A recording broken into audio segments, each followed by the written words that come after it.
guys, to our School Sucks series. I'm here with my co-host, producer Brooke. This is the show where we talk about how, you guessed it, school sucks. Massive reveal, OMG, leave like. Why do you have weird voice? I don't know.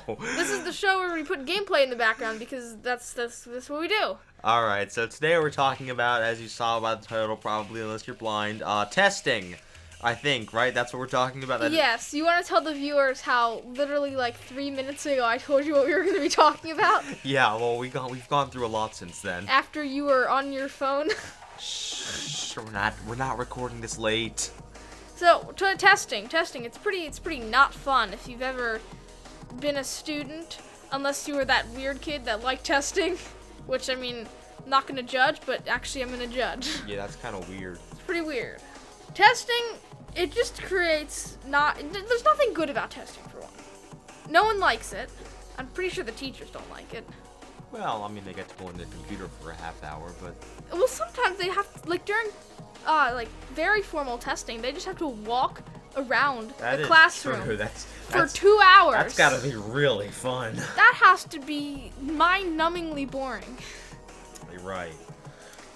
So I don't think the teachers like it. The students obviously don't like it because testing creates stress. You know, I'm sure all of us have been stressed by test results or just having a test come up at some point.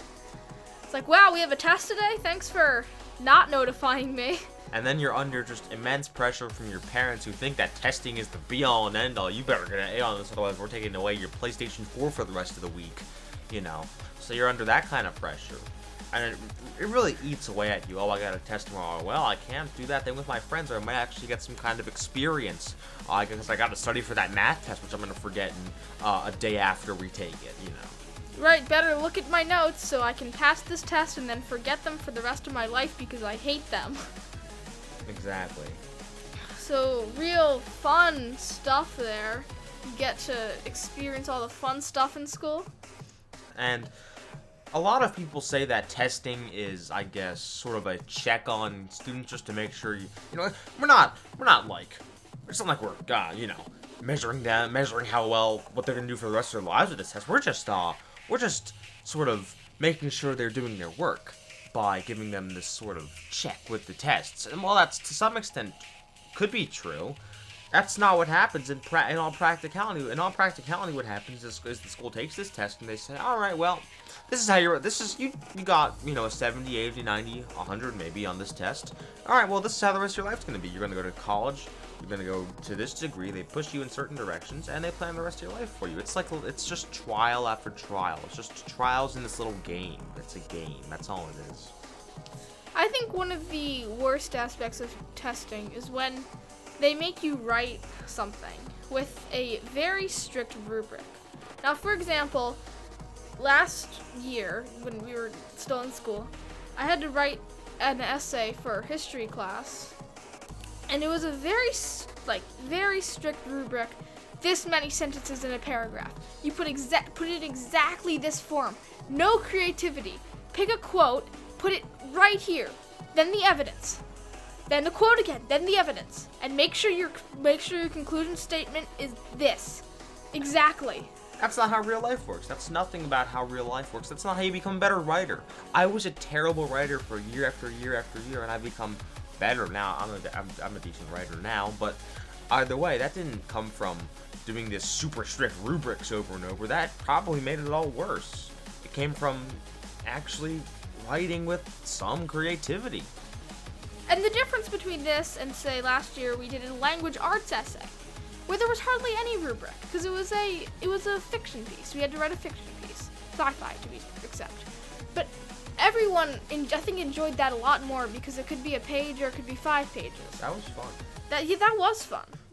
But yeah, that was like the one assignment that I remember from even just all of middle school, if I'm being honest here. That was the one assignment that really stood out to me in all of middle school. In my 3 years, what would that be, like 500 days of middle school? That's the one thing that stands out, is the project where we were actually able to sort of use our brains a little bit instead of just reciting dribble.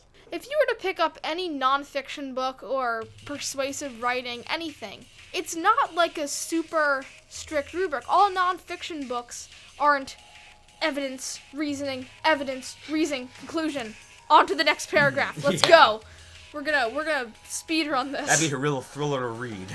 Yeah, that'd be really fun and interesting. Yeah, I'll just kind of taking it on the fly. Okay, so yeah. Also, you just spend hours and hours and hours doing this. It really is mind-numbing. The way where you go from you learn this, then you take the pre-test, then you take the quiz, then you take the test, then you take the unit test, then you take the year test, then you take the high school, the SATs, or the ACTs, or the PARC, or the MCAP.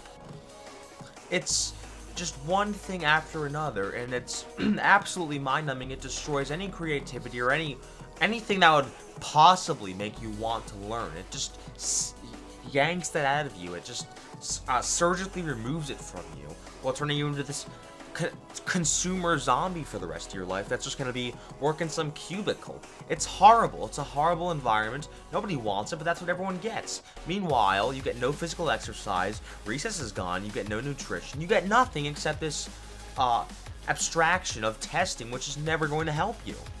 Right, I mean, when has testing ever helped someone? And especially tests that don't make any sense. A lot of test answers aren't right. Now, I'm not saying like the majority, because the majority of them are like, yeah, I guess they're right even though they're dumb. Especially with English.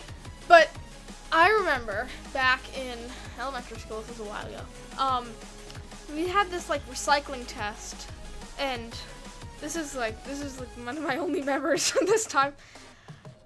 It was like, which material cannot be recycled?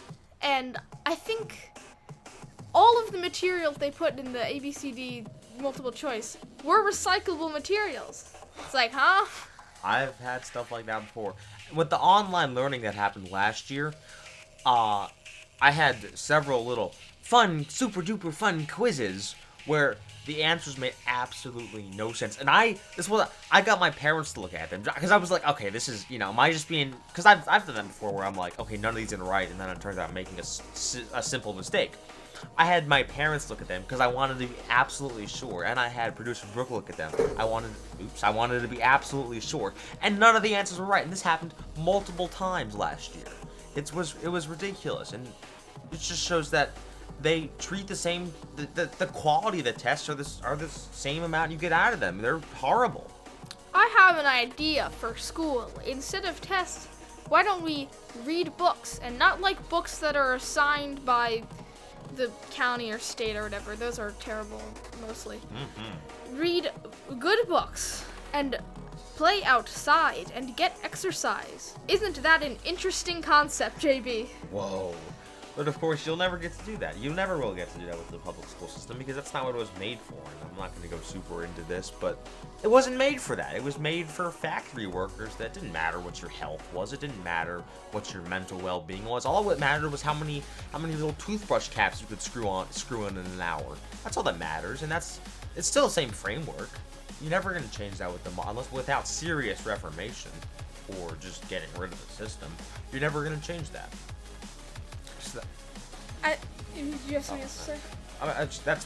I'm pretty much done, but that's why you need to find your own ways to educate yourself, or just get out of the system entirely.